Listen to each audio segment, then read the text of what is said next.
Hey friends, Ash here with Gents. How's it going? I hope you're doing well. I wish I could go the whole video with that voice, but my voice would be gone within like 2 minutes. How about you and me? We pull up to this table here today and we converse about some fragrances that are one mode, and that mode is Beast. Yes, these are fragrances that have taken their pre-workout and their creatine and their protein powder, and they have achieved beast mode status. And by that, I mean they last 12 hours off my skin or longer. Some of these are those type of scents that I could spray on right now in the early afternoon when I'm filming. And when I wake up tomorrow, they will still be there. And they'll also be on my sheets and my clothing, and they will have permeated the whole house. And then they will somehow take over my personality, and I'll end up looking like one of those clickers from The Last of Us, only fragrance style. Sorry if you don't play video games. Picture. You don't want to look like that, dude. So yeah, let's jump into it. 12 beast mode fragrances for cool weather that last 12 plus hours. Let's check them out.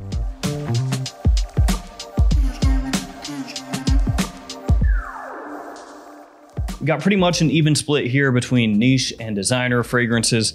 If you should want to shop for some niche fragrances, use the code GENTS10 at twistedlily.com for 10% off your order. Or if you shop at luckyscent.com, use the code, wait for it, 10GENTS. It changed. I think Lucky Scent wants to change up my code every month so you guys don't get complacent. So 10 Gents. First fragrance is from Memo Paris. It's Iberian leather. I love pretty much all the leather fragrances from Memo, and this one is no different. This one is gonna be maybe a little bit more challenging for some people though than a lot of the other leather fragrances in the lineup, and it does pack a pretty substantial punch as far as the projection and longevity goes. Love the presentation. They have switched it up a little bit. You still have the plaque on the front, which looks really cool, but now the bottle is see-through instead of being more solid. And they also changed up the box, so they did a whole rigmarole there. Now this of course has leather in it. It has oud, it has clove, it has saffron, it has iris, a lot of different notes to the scent. In the opening, to me, it actually smells a little bit like leather mixed with roasted peanuts, which sounds weird. And the first couple times I smelled it, I thought, this smells weird. But now I've gotten used to it and I actually really enjoy it. I think it's a cool twist on a leather fragrance. It is a very warm fragrance and it has a surprising little touch of sweetness underneath it all that kind of starts to slowly creep up and make itself known as the fragrance dries down. I really like it, even if it's not as easily worn as African leather or Italian leather or French leather. Iberian leather, some strong stuff. After that, Dolce & Gabbana's The One Mysterious Night. This one, much easier to wear than Iberian leather. So of course you have the one DNA in here, that amber, that warmth, that sweetness, that spiciness that so many people are drawn to. This one though has the addition of rose and oud, along with saffron as well, actually. So this has that trifecta of notes, rose, oud, saffron, mixed together with the one DNA. And unlike the one eau de parfum or the one eau de toilette, which don't have the greatest performance, this one actually is very solid. And for that matter, the one Royal Night and the one Luminous Night also have good performance. Now we're gonna talk about an old gooch, Gucci Guilty Absolute. This has pretty much nothing to do with Gucci Guilty. So if you like the way Gucci Guilty smells, you may be in for a rude surprise. If you hate the way Gucci Guilty smells, don't worry, this is something completely different. And this one has been officially discontinued for a minute, but you can still find it easily at stores. It has leather, cypress, patchouli, and vetiver as some of the notes in the fragrance. Some people will say that this is a medicinal leather, that it smells like Band-Aids even, which again is not something that sounds like it would smell good. Who wants to smell like leather and peanuts? Not too many people are gonna be like, oh, me, that sounds perfect. My two favorite things. I love to put peanuts in leather and crush it up. I love it. Not many people are gonna say that. Also, not many people are gonna say, oh, I love the smell of Band-Aids, because I'm weird like that. In spite of that, the medicinal feel, I actually think this stuff is fantastic. Gucci Guilty Absolute, when it came out, I was one of the people, and a lot of people said this, that it was like Gucci Guilty with niche quality, which doesn't get thrown around very much anymore, but that just basically means high quality and a little more unique smelling. Check this stuff out if you get the chance though. It absolutely packs a punch. and it's very unique. This next one, not quite as unique. It's Armani Code Eau de Parfum. This one has tonka, suede leather, vanilla, and lavender, along with a bit of lemon. And this is basically taking that Code Eau de Toilette DNA, giving it a modern twist and making it much more versatile and packing a little more heat as well as far as the performance goes. The original Armani Code Eau de Toilette, if you have a vintage bottle, most people will say has a really good punch to it, a really good projection, longevity, performance, whatever. And then over time, as it was reformulated, it got weakened up a little bit. Code Eau de Parfum rectifies some of those issues. So you get better longevity here, you get better projection. It has that same complement factor that the original had. And for a lot of guys out there, right now, Code Eau de Parfum is probably your best bet if you're just wanting to get one fragrance from the house that you can use whenever you want. Alternatively, also the new Code Parfum. That one's pretty good versatility with that. From there, we're gonna hop over to Amouage Opus 14 Royal Tobacco. I actually really like the presentation here. When I first saw it, I wasn't too keen on it. I'm not a big fan of when houses do the same bottle for a whole bunch of different fragrances and then just change the name on the front.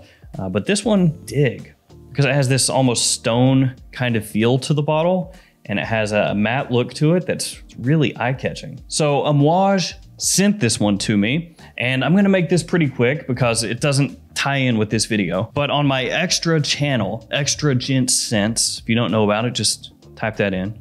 You'll find it. I did a video about niche houses that have blacklisted me because I did not do what they wanted as far as just giving nonstop positive reviews and not agreeing to do that.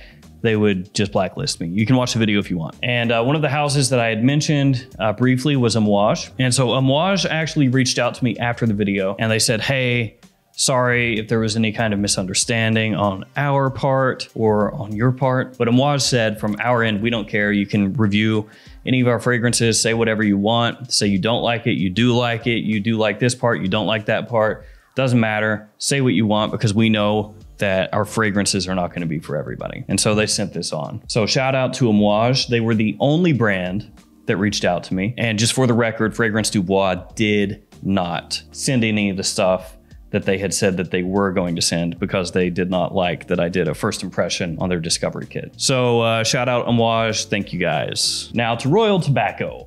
Performance on this is insane. It is massive, it is super strong. The fragrance itself, I don't really care for very much. It's very incense forward. It's actually not much of a tobacco fragrance to me. It's more incense and like fenugreek, and it's almost grating to me a little bit. When I smell it, it's just, I had my wife smell it as well when it came in. She loved the bottle too. So we both love the bottle. But when she smelled it, she just kind of did this deal and was like, when could you wear that?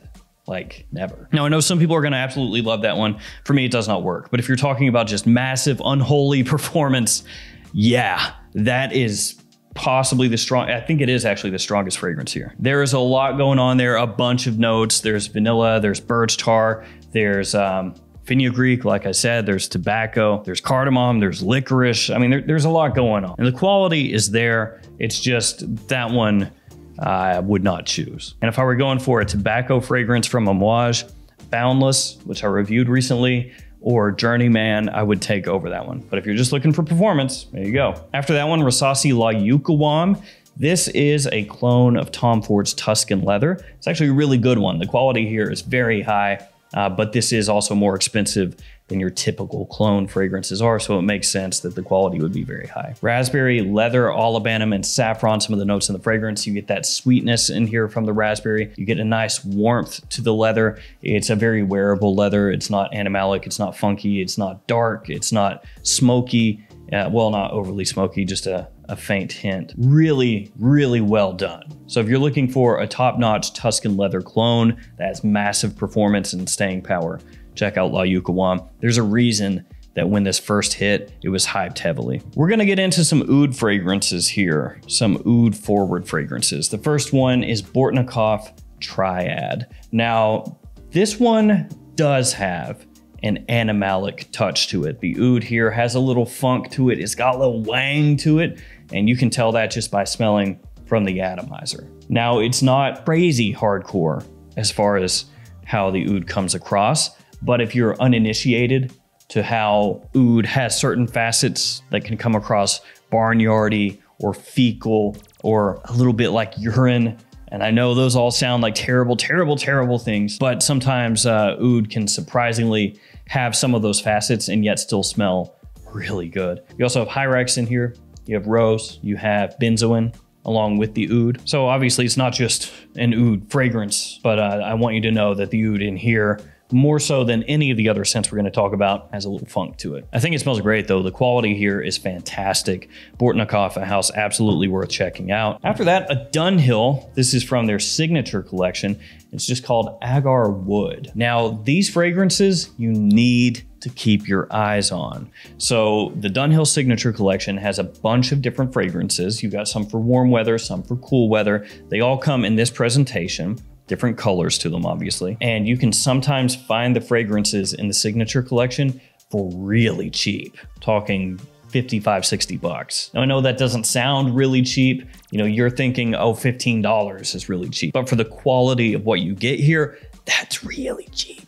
So this has black iris, it has saffron, it has oud, it has leather. Now with the name Agar Wood, you may think, well, that's gonna be close to a Tom Ford. It'll probably be close to oud wood, right? Agar wood, oud wood. And I would say you would think that, but no. It's actually a little bit closer to ombre leather from Tom Ford. This is probably one of the best from the signature collection lineup. So if you've never smelled any of them and you do like ombre leather or fragrances of that style, then I would suggest to check this one out because the performance, which you can probably tell just by looking at the coloration there, is very good and the quality is so much higher than we've come to expect from Dunhill. Most Dunhill fragrances suck, frankly. That one though, really good. Now another fragrance with oud in the name, Montal Oud Tobacco. Sumac, citrus, oud, tobacco, and tonka, some of the notes in this fragrance. And with Montal Ouds, as I say every time, you typically expect them to be very screechy, potentially hard to wear, sometimes synthetic smelling. But this one is very nicely done.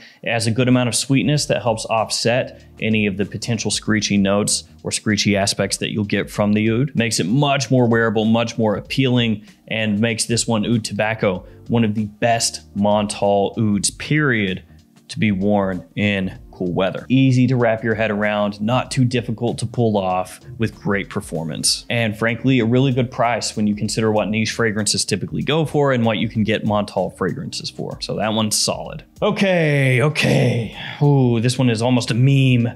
No Limits by Philip Plein. No Limits. It's like when I hold this bottle, I can feel my IQ going down almost. I can feel my face just starting to droop. Philip Plein. If you don't know why, I know I have to bring this up every time. It's like, if you haven't seen the Philip Plein No Limits commercial, just type it in on YouTube when the video's over. Philip Plein, No Limits. That is the pinnacle of just fragrance chaddom.